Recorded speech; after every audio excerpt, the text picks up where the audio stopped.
Assalamualaikum warahmatullahi wabarakatuh. Pada pagi hari ini kita akan mempelajari tentang leadership atau dalam istilah lain disebut dengan kepemimpinan, di mana kepemimpinan ini merupakan salah satu keterampilan yang harus dimiliki oleh seorang manajer dalam menjalankan aktivitasnya untuk mencapai tujuan organisasi yang dibebankan kepada seorang manajer. Ada beberapa topik pokok bahasan yang akan kita pelajari pada hari ini. Yang pertama adalah pengertian kepemimpinan, sumber-sumber kekuasaan, asal-usul kepemimpinan, hakikat kepemimpinan, dan berbagai teori kepemimpinan. Di antaranya adalah teori bakat kepemimpinan, teori perilaku, dan teori kontingensi atau situasi. Mari kita simak bersama untuk mendengarkan uraian tentang kepemimpinan ini. Kepemimpinan secara umum diartikan sebagai suatu proses mengarahkan dan mempengaruhi aktivitas-aktivitas tugas dari seorang manajer atau seorang pemimpin, di mana dia bertanggung jawab untuk memimpin orang-orang atau kelompok organisasi yang ada di dalam organisasi itu. Nah, kalau kita melihat definisi ini, kemampuan mengarahkan, proses mengarahkan dan mempengaruhi ini, maka dapat kita tarik implikasi dari definisi ini. Yang pertama, kepemimpinan itu harus melibatkan orang lain, di mana dikatakan seorang pemimpin itu ada apabila ada seorang pengikut atau bawahannya. Itu yang pertama. Yang kedua, implikasi dari definisi ini adalah ada distribusi power yang tidak merata antara pemimpin dan anggotanya atau bawahannya, di mana pemimpin memiliki wewenang atau power yang lebih besar untuk mengarahkan kegiatan bawahan yang tidak dapat secara serupa mengarahkan pemimpin. Jadi yang dapat mengarahkan adalah bawahan, bukan pemimpin. Bukan bawahan tetapi pemimpin. Pemimpin secara sah, implikasi ketiga adalah pemimpin secara sah dapat mengarahkan bawahan dan mempunyai pengaruh. Jadi kata kunci dari implikasi definisi ini adalah ada di kata pengaruh. Bahwa seorang pemimpin itu mampu mengarahkan dan mempengaruhi aktivitas-aktivitas orang lain di dalam organisasi itu karena memiliki pengaruh. Di seorang pemimpin tidak hanya dapat mengatakan apa yang harus dilakukan bawahannya, tetapi juga dapat mempengaruhi bagaimana bawahan melaksanakan perintah pemimpin tersebut. Nah, disinilah yang Ibu katakan bahwa power seorang pemimpin itu harus memiliki power yang akan membuat menguatkan pengaruhnya untuk mempengaruhi orang lain, sehingga bawahannya itu akan mengikuti apa yang diarahkan oleh pemimpin tadi. Nah, dari mana pemimpin itu atau seseorang itu bisa memiliki power sehingga mampu mempengaruhi orang lain? Saya di sini mengutip teorinya John French dan Bertrand Raven, di mana French dan Raven ini menyampaikan ada 5 sumber power. Ada sumber power yang bisa dimiliki oleh seseorang sehingga dia bisa memiliki kekuatan pengaruh kepada orang lain. Sumber yang pertama adalah yang bersumber dari kekuasaan balasan atau reward power, yaitu suatu kemampuan untuk memberikan balasan kepada orang lain yang melakukan pekerjaan tertentu. Yang kedua, bersumber kekuasaan yang bersumber dari paksaan atau coercive power, yaitu kemampuan seseorang menghukum orang lain jika orang lain tersebut tidak dapat mengerjakan sesuatu yang dimintanya. Yang ketiga, kekuasaan legitimasi atau legitimate power, yaitu seseorang yang memiliki power karena mempunyai hak atau secara hukum diperbolehkan mempengaruhi orang lain. Yang keempat adalah kekuasaan referensi atau referent power, yaitu kekuasaan untuk meniru atau mengidentifikasikan dirinya sebagai orang tertentu. Jadi untuk seorang pemimpin itu memiliki referensi sehingga dia ditiru oleh anak buahnya. Perilaku-perilaku yang positif. Kemudian yang kelima adalah kekuasaan kepakaran, yang kita sebut dengan expert power, yaitu dengan kepakaran tertentu ini maka seorang pemimpin akan dapat mempengaruhi orang lain yang tidak mempunyai keahlian di bidang tersebut. Dari mana pemimpin itu berasal? Secara teori kita mengenal ada 3 teori asal-usul pemimpin. Yang pertama kita sebut dengan teori genetis atau Gridman, di mana teori ini menyebutkan bahwa seorang leader atau seorang pemimpin itu adalah diperoleh sejak lahir. Itu merupakan bakat sejak lahir. Makanya dikatakan leaders are born. Seorang pemimpin itu dilahirkan. Kemudian teori yang kedua, teori sosial atau Big Bang, di mana seorang pemimpin itu berasal dari situasi dan pengikut yang secara bersama-sama membentuk pemimpin. Maka dikatakan di sini adalah leader are made. Yang ketiga adalah teori ekologi, yaitu gabungan dari bakat, leaders are born tadi. Kemudian yang kedua adalah pendidikan dan latihan, leaders are made, ya, dibentuk. Di bakat, pendidikan, latihan, dan pengalaman inilah yang menjadikan seseorang memiliki pengaruh, ya, sehingga mampu menjadi seorang pemimpin. Nah, apa bedanya istilah kepemimpinan dan manajemen? Dalam PPT ini yang sudah Ibu bagikan, itu bisa dilihat ada perbedaan-perbedaan dalam memahami pengertian kepemimpinan dan manajemen. Dalam istilah pemimpin itu pengertiannya lebih luas, tidak dibatasi oleh birokrasi, berorientasinya pada inovasi, membuat orang lain setuju dengan sesuatu yang harus dilakukan, dan orang-orang itu melakukan sesuatu dengan baik. Itu pemimpin. Ini bedanya kalau seorang manajer, kepemimpinan, ya maaf ini bukan pemimpinnya, kepemimpinan. Kalau manajemen itu lebih sempit ruang lingkupnya, dibatasi oleh birokrasi, berorientasi pada stabilitas, ya, membuat orang lain melakukan sesuatu dengan efisien, dan orang-orang melakukan sesuatu tersebut dengan baik. Nah, ini kemudian bedanya pemimpin dan manajer.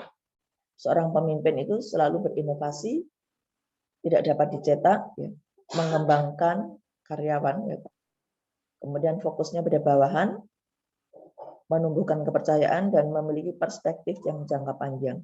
Sementara kalau seorang manajer itu pekerjaannya adalah mengelola, dapat dibentuk atau dicetak, tugasnya adalah memelihara kestabilan organisasi, fokus pada sistem dan struktur yang telah dibentuk di dalam organisasi itu, kemudian dia bekerja dengan mengandalkan kontrol karena sudah terbentuk sistem di dalam organisasi.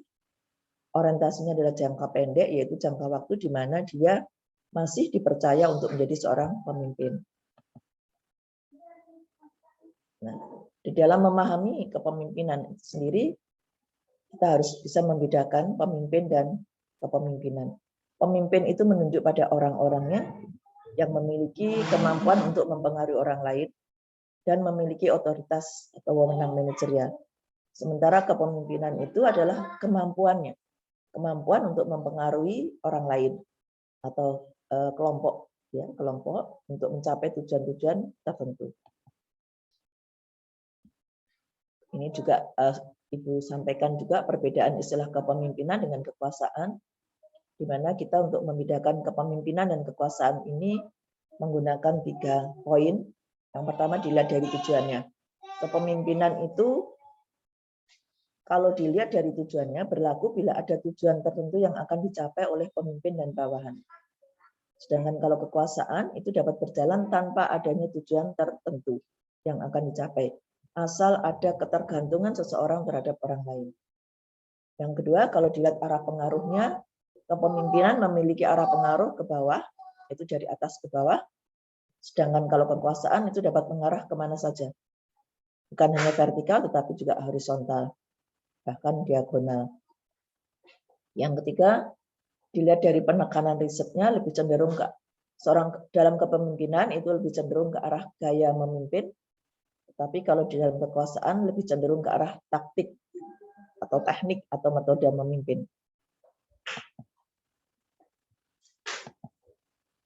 Nah, kalau kita berbincang atau mempelajari kepemimpinan, ada satu hal yang paling pokok yang harus dipahami di dalam masalah kepemimpinan ini. Di dalam fakta kita sering melihat ada manajer pada tingkat dan wewenang yang sama dalam jenjang organisasi, tetapi berbeda dalam kemampuannya mempengaruhi orang lain atau bawahannya. Berbeda di dalam kemampuan memotivasi dan mengarahkan bawahannya. Hal ini menyeratkan bahwa para manajer tidak dapat melaksanakan wewenang dengan cara yang sama efektivitasnya, walaupun memiliki posisi dan kedudukan yang sama di dalam organisasi. Jadi di sini hakikat kepemimpinan itu adalah sebetulnya terletak pada efektivitas seorang pemimpin dalam mempengaruhi bawahannya. Pertanyaan yang muncul adalah bagaimana seorang pemimpin yang efektif itu? Karena seorang pemimpin itu sangat dilihat dari efektivitasnya ini. Kalau dia tidak mampu mempengaruhi bawahannya dengan baik, maka dikatakan dia pemimpin yang gagal. Maka para ahli kemudian berupaya untuk mengungkapkan, meneliti dan mempelajari apa dan bagaimana seseorang pemimpin yang efektif itu. Muncullah berbagai pendekatan teori. Yang pertama adalah teori bakat, di mana teori ini mencoba mempelajari karakteristik atau ciri-ciri pribadi dari seorang pemimpin. Kemudian teori ini kurang berhasil untuk bisa mengungkapkan efektivitas seorang pemimpin dari karakteristik atau ciri pribadinya. Maka muncullah pendekatan yang kedua yang kita sebut dengan teori perilaku, yaitu mencoba mendekati efektivitas kepemimpinan itu dari perilaku atau gaya memimpin. Dari pendekatan kedua ini pun masih banyak kelemahannya, sehingga muncullah teori yang ketiga yang kita sebut dengan teori situasi, di mana mencoba mengungkapkan efektivitas kepemimpinan itu berdasarkan situasi-situasi yang dihadapi oleh seorang pemimpin.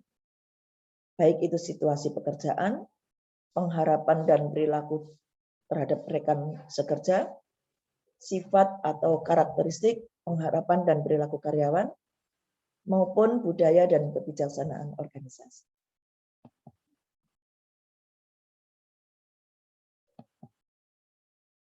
Kita lihat teori bakat. Dalam mencoba mengungkapkan efektivitas kepemimpinan melalui pendekatan teori bakat atau sifat atau ciri ini, yang kita kenal dengan istilah trait teori, ini dilakukan penelitian untuk mengidentifikasi karakteristik seorang pemimpin. Di mana di dalam mengidentifikasi ini mencoba dibedakan. Mencoba untuk mengetahui karakteristik apa yang berbeda antara seorang pemimpin yang efektif dan pemimpin yang tidak efektif. Dari hasil penelitian ini maka disimpulkan bahwa ternyata kemampuan mengawasi menggunakan teknik-teknik pengawasan untuk situasi tertentu merupakan variabel tunggal yang mempengaruhi efektivitas kepemimpinan, bukan dari ciri-ciri atau karakteristik individu yang dimiliki oleh seorang pemimpin tersebut. Karena pada dasarnya sulit membedakan antara karakteristik seorang pemimpin yang efektif dan yang tidak efektif. Efektivitas itu muncul tidak jelas itu disebabkan oleh ciri yang mana yang dimiliki oleh kedua kelompok pemimpin efektif dan pemimpin yang tidak efektif. Nah, tetapi dari hasil pendekatan teori bakat ini yang dilakukan dengan membandingkan ya dengan dua cara pendekatan. Yang pertama adalah membandingkan ciri orang-orang yang muncul sebagai pemimpin dengan ciri yang bukan pemimpin. Yang kedua membandingkan ciri pemimpin yang efektif dengan yang tidak efektif. Ini tidak menghasilkan kesimpulan yang menyebutkan bahwa suatu ciri tertentu akan menyebabkan seorang pemimpin itu efektif. Tetapi bisa menghasilkan ciri-ciri atau sifat-sifat yang bisa membuat seorang pemimpin menjadi efektif. Di antara sifat-sifat pemimpin tersebut diantaranya adalah saling berkaitan dan sulit dibedakan. Tidak dapat menemukan sifat yang penting dan tidak penting. Gagal menemukan sifat-sifat yang digunakan untuk sukses. Tidak memberikan sifat esensial yang harus dimiliki oleh seorang pemimpin. Nah ini, kegagalan dari pendekatan teori bakat ini karena ini. Maka yang diperoleh hanyalah menemukan bahwa seorang pemimpin itu biasanya memiliki beberapa sifat. Di antaranya adalah energi, keseimbangan mental, kecakapan teknis, memiliki dorongan pribadi atau antusias, mempunyai keterampilan komunikasi, memiliki pengetahuan dan kecerdasan. Di dalam energik ini termasuk di dalamnya sehat, ya, sehat rohani dan jasmaninya. Ini adalah beberapa sifat-sifat yang biasanya dimiliki oleh seorang pemimpin. Tetapi sekali lagi ditegaskan bahwa di dalam pendekatan teori bakat itu tidak jelas, tidak menjelaskan apakah dengan sifat-sifat seperti ini akan dapat menjamin seseorang itu menjadi pemimpin yang efektif. Kegagalan pada teori bakat atau teori isi tadi dilanjutkan dengan pendekatan yang kedua yang kita sebut dengan teori perilaku kepemimpinan, di mana teori ini memfokuskan pada perilaku apa yang dipunyai oleh seorang pemimpin yang membedakannya dengan seorang non-pemimpin. Jika perilaku pemimpin dapat diketahui, maka seseorang dapat mempelajari perilaku tersebut agar bisa menjadi pemimpin yang efektif. Tetapi dari hasil penelitian disebutkan bahwa teori perilaku ini lebih sesuai dengan teori asal-usul kepemimpinan, yaitu pemimpin yang dapat dipelajari, bukan menunjukkan efektivitas dari seorang pemimpin. Nah, aspek perilaku kepemimpinan itu dibedakan menjadi dua, yaitu fungsi kepemimpinan dan gaya kepemimpinan. Di dalam fungsi kepemimpinan itu dibedakan menjadi dua lagi, yaitu ada fungsi kepemimpinan yang berkaitan dengan tugas, yang kita sebut dengan task related function, dan yang kedua adalah fungsi yang berkaitan dengan kehidupan sosial atau group maintenance atau social functions. Sedangkan gaya kepemimpinan atau leadership style itu dibedakan juga menjadi dua, yaitu employee oriented style atau gaya kepemimpinan manusiawi, dan yang kedua task oriented style, gaya kepemimpinan pekerjaan atau tugas. Banyak sekali teori-teori yang mengungkap tentang perilaku kepemimpinan ini, tapi di sini Ibu hanya menyampaikan salah satu teori kepemimpinan gaya kepemimpinan yang cukup terkenal, yaitu yang kita sebut dengan teori kepemimpinan gaya kepemimpinan kisi manajerial yang diperkenalkan oleh Black and Mouton, di mana teori kisi-kisi manajerial ini bertujuan untuk mendorong manajer agar mempunyai dua kualitas kepemimpinan, yaitu kepemimpinan yang berorientasi pada tugas atau karyawan sekaligus. Kisi-kisi manajerial ini dimulai dengan mengidentifikasi gaya kepemimpinan manajer dengan menggunakan skala dari 1 sampai 9. Skala 1 menunjukkan skala terendah dan skala 9 menunjukkan skala tertinggi.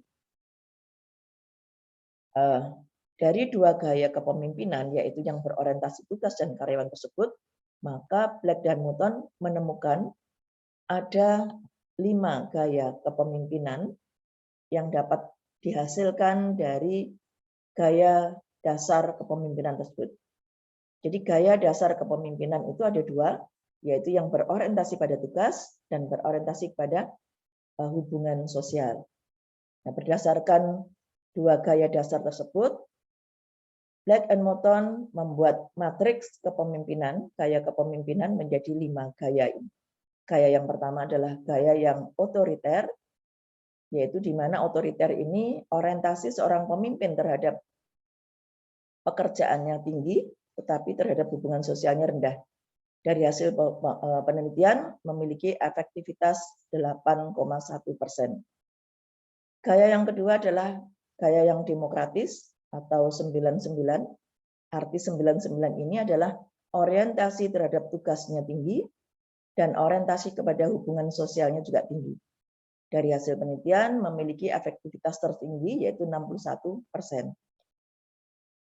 Kemudian gaya yang ketiga adalah gaya laissez-faire, di mana gaya ini didasari oleh gaya dasar orientasi terhadap tugas dan hubungan sosial yang dua-duanya rendah, yaitu 1-1, sehingga dari hasil penelitian ini memiliki tingkat efektivitas yang sangat kecil, yaitu 0,8%. Gaya yang keempat adalah gaya kekeluargaan, di mana orientasi kepada tugas rendah dan orientasi kepada hubungan sosialnya tinggi. Ini dari hasil penelitian tingkat efektivitasnya 6,5%. Dan yang terakhir adalah gaya keseimbangan, ditunjukkan oleh 5 poin, di mana gaya orientasi terhadap hubungan sosial dan pekerjaan sama besarnya, dan ini memiliki efektivitas 23,5%. Kalau menurut teorinya Black dan Moten ini, maka gaya yang paling efektif adalah gaya yang demokratis. Efektivitasnya terbesar.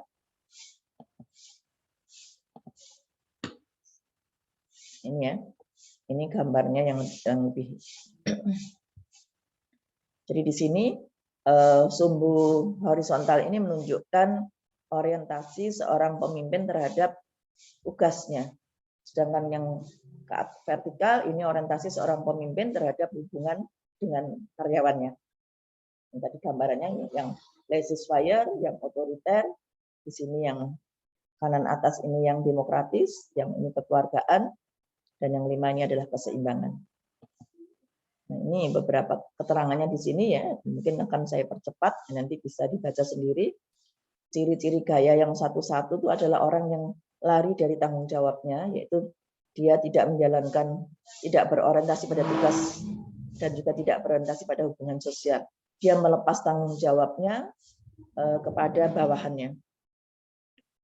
Sedangkan yang 91 itu orientasi pekerjaannya tinggi, tetapi pada hubungan sosialnya rendah, sehingga dia orang yang cenderung otoriter, tidak mau mendengarkan karyawan dan bertindak mengambil keputusan secara sepihak. Yang ketiga, 19 ini adalah dia orientasi hanya kepada karyawan, tapi pekerjaannya kurang diperhatikan, sehingga target-target pekerjaannya itu sering tidak tercapai. Sedangkan yang ideal di sini menurut Black and Moten adalah 9,9, di mana memiliki orientasi yang sama tingginya baik terhadap tugas maupun terhadap karyawan. Sedangkan yang kelima ini, yang keseimbangan ini, orang yang cari selamat ya, memang sedang saja, semuanya sedang, orientasi pada tugas dan hubungan sosialnya sedang saja.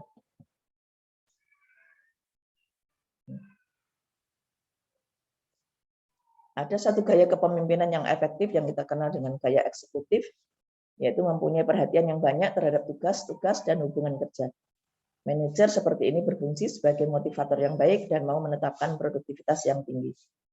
Biasanya ciri orang seperti ini memiliki keterbukaan terhadap bawahan tanpa melupakan adanya hierarki yang berlaku. Memandang pekerjaan orang lain sama baiknya dengan pekerjaannya. Ini yang tadi adalah yang kelima tadi ya, yang demokratis itu sering disebut dengan eksekutif ya. Nah, kelemahan dari teori pendekatan gaya kepemimpinan tersebut adalah bahwa ternyata tidak selamanya gaya demokratis itu efektif pada semua situasi. Contoh yang mudah dipahami di sini adalah ketika gaya demokrasi itu diterapkan pada karyawan-karyawan tertentu yang belum memiliki tingkat kematangan bekerja dengan baik, maka teori itu gagal. Karena ciri dari gaya kepemimpinan demokratis itu adalah melakukan delegasi tugas dan memberikan kesempatan kepada karyawan untuk melakukan pekerjaannya, mengembangkan inisiatif, ide kreatifnya sendiri. Sehingga karyawan ini diberikan keleluasaan untuk bekerja. Nah, ketika karyawan baru diberikan model gaya kepemimpinan seperti ini, biasanya tidak bisa karena karyawan baru itu belum memiliki tingkat kematangan di dalam bekerja dengan baik. Maka berdasarkan kelemahan ini muncullah teori situasi atau kontingensi ini.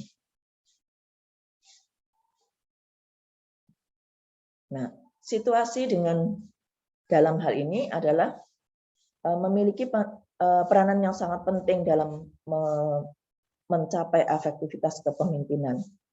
Pendekatan situasional dalam teori kepemimpinan ini mencakup beberapa faktor, yaitu diantaranya situasi pekerjaan, situasi pengharapan dan perilaku teman sekerja, situasi sifat dan atau karakteristik pengharapan dan perilaku karyawan, dan yang terakhir adalah situasi yang terkait dengan budaya dan kebijaksanaan kerja. Nah, di dalam pekerjaan ini, situasi pekerjaan ini salah satunya diantaranya adalah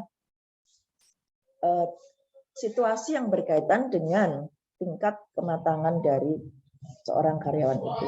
Maka di sini saya ambil salah satunya, ada beberapa model ya, ada beberapa model teori kepemimpinan situasi ini. Di antaranya adalah model kepemimpinan Hersey dan Blanchard, model Fiedler, model teori jalur tujuan atau path goal teori, model Fromm, Yeton, dan Fromm, Jago. Tapi dalam PPT ini Ibu hanya menyampaikan satu saja, yaitu model kepemimpinan Hersey dan Blanchard. Latar belakang dari munculnya teori situasi ini bahwa kondisi psikis dan fisik karyawan itu berbeda. Pengetahuan, keterampilan, dan dorongan kerjanya ini selalu berubah-ubah. Maka perlu selalu dilakukan perubahan-perubahan, penyesuaian-penyesuaian terhadap gaya kepemimpinan yang bisa beradaptasi dengan lingkungan yang terus berubah ini. Maka dikatakan di sini perlu gaya kepemimpinan yang dinamis atau fleksibel. Nah, gaya yang fleksibel itu harus mengacu pada empat keadaan tadi atau situasi, itu pekerjaan, pengharapan dan perilaku teman sekerja, sifat dan karakteristik pengharapan dan perilaku karyawan, serta budaya organisasi. Nah, ini ada 4 model. Pada kesempatan ini saya hanya menjelaskan satu model saja karena keterbatasan waktu yang kita miliki.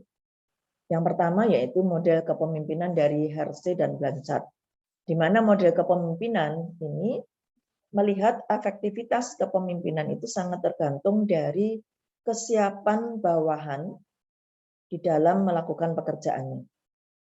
Di mana kesiapan ini bisa diukur dari kemauannya untuk mencapai prestasi dan menerima tanggung jawab. Yang kedua, kemampuan mengerjakan tugas. Dan yang ketiga adalah pengalaman bawahan di dalam mengerjakan tugas. Model kepemimpinan ini membagi gaya kepemimpinan ke dalam 4 kotak, ya, dengan sumbu mendatar perilaku kerja dan sumbu horizontal atau sumbu tegak perilaku hubungan antar manusia. Gambar ini menggambarkan bagaimana gaya-gaya kepemimpinan itu harus berubah sesuai dengan kondisi kematangan dari seorang bawahan. Tingkat kematangan bawahan oleh Hersey Blanchard ini dibagi menjadi 4, yaitu tingkat M1, tingkat M2, M3, dan M4.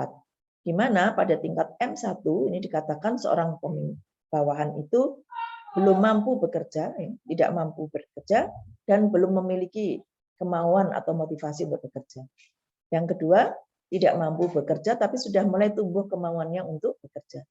Yang ketiga, mampu tetapi belum atau tidak mau. Yang keempat, mampu dan mau. Inilah tingkat yang paling tinggi tingkat kematangannya, dan ini tingkat yang rendah. 2 ini adalah tingkat rendah menuju tingkat ke agak tinggi di sini. Nah, ketika seorang karyawan memiliki tingkat kematangan M1, ini akan ditarik pada garis di sini, ditarik ke sini, maka dia akan memotong gambar yang parabola ini di sini. Motong di sini. Maka gaya yang paling cocok adalah gaya yang bersifat telling, yaitu gaya di mana seorang pemimpin harus memiliki orientasi yang tinggi kepada tugas dan rendah kepada hubungan. Sedangkan pada saat bawahan memiliki tingkat kemampuan M2, coba ditarik di sini akan nembus pada gambar di sini. Maka gaya yang efektif dari pemimpin tersebut adalah selling atau G2, yaitu gaya yang berorientasi tinggi pada tugas dan tinggi pada hubungan.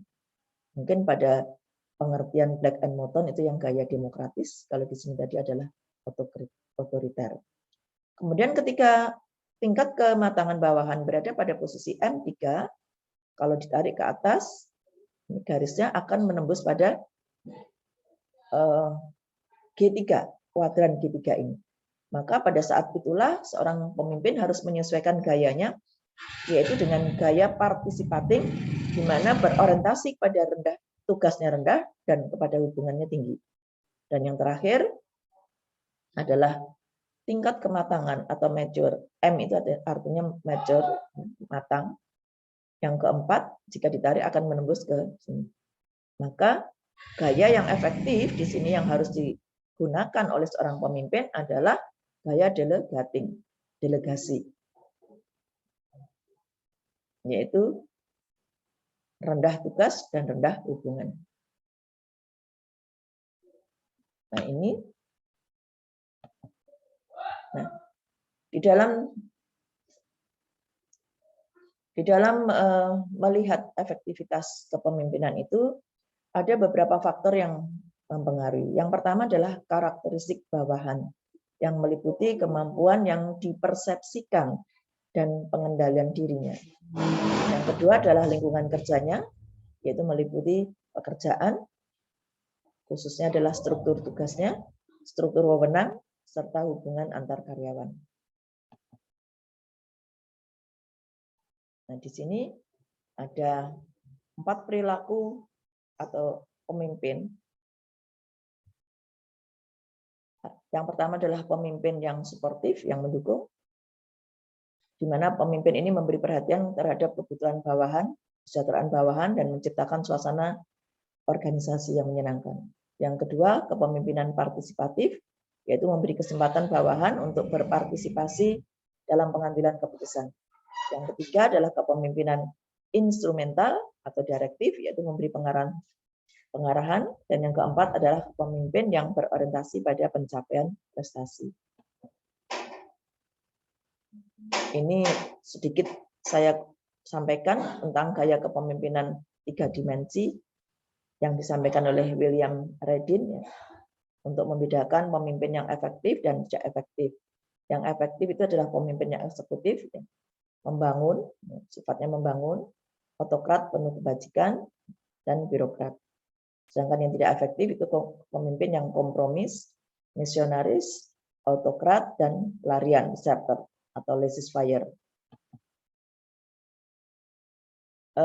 Ini sebagai tambahan bahwa di abad ke-21 ini, di mana kita memiliki sistem nilai yang tidak sama dengan abad-abad sebelumnya, maka beberapa pakar menyampaikan bahwa kepemimpinan yang efektif di abad ke-21 itu haruslah memiliki beberapa syarat, diantaranya adalah dapat dipercaya, kredibel, yaitu memiliki ciri 6C, karakteristik, care, composure, courage, competence, dan konseptual. Yang kedua, kepemimpinan harus menggunakan kebenaran, di mana teori utama tentang kebenaran di sini adalah teori-teori korespondensi, koherensi, dan pragmatisme. Yang ketiga adalah kepemimpinan harus menggunakan pengetahuan nilai inti bersama, di mana nilai-nilai inti Blanchard di sini adalah etika bekerja efektif, hubungan mengembangkan kepercayaan dan rasa hormat, sukses menjalankan organisasi dengan sebaik-baiknya dan menguntungkan.